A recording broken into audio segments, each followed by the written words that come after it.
The United Nations Security Council on Friday approved a bid to boost humanitarian aid to the Gaza Strip. But the proposal was stripped of language calling for, quote, an urgent and sustainable cessation of hostilities in order to allow aid deliveries after the United States threatened to veto the motion.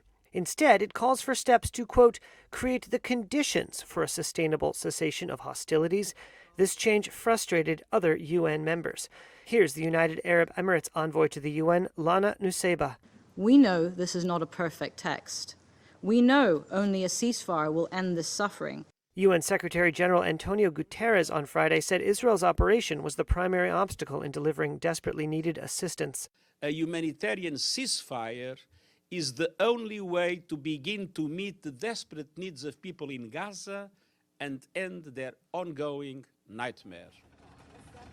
Nowhere is the dire need for aid more apparent than here in Deir al-Balah, in the Gaza Strip, where a school has been transformed into a field hospital. Surgeon Bashir al-Hurani said this patient should be in a proper hospital, but because of overcrowding, was transferred here. We have nothing. Medical supplies are not available. Beds for patients are not available.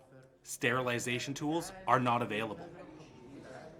We are suffering from the lack of medical staff, medical supplies, and medicine. Aid trucks lined up at the Kerem Shalom crossing from Egypt into Gaza on Friday.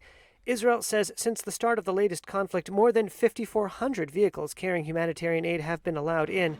Here's Israeli Colonel Moshe Tetro.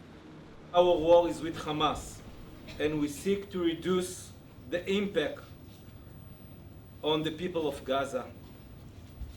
Since the beginning of the war, we have set up several mechanisms for continuous assessments of the humanitarian situation in the Gaza Strip.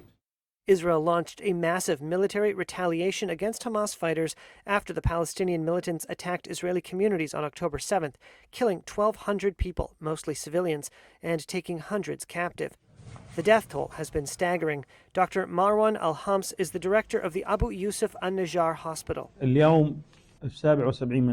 He said that Friday marked the 77th day of fighting, and the number of Palestinians killed had topped 20,000. Israel's defense minister Yoav Gallant on Friday said the military operation was gradually completing its goals in the northern Gaza Strip. Israeli Prime Minister Benjamin Netanyahu's government has vowed to eradicate Hamas. Washington has regularly backed Israel's right to defend itself, but has grown increasingly concerned at the suffering of Gaza's 2.3 million people.